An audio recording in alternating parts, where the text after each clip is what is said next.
जामनेर येथे शुक्रवारी सायंकाळी दहीहंडीचा कार्यक्रम आयोजित करण्यात आला होता। कार्यक्रम सुरू होण्यापूर्वी मोठ्या क्रेनला बांधलेली दहीहंडी खाली पडली। यात 3 ते 4 तरुण जखमी झाले आहेत।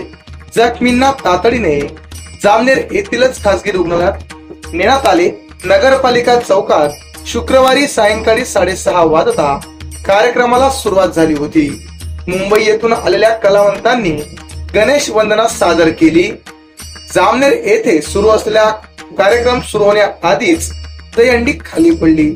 यात 3 ते 4 जण गंभीर जखमी झाले आहेत।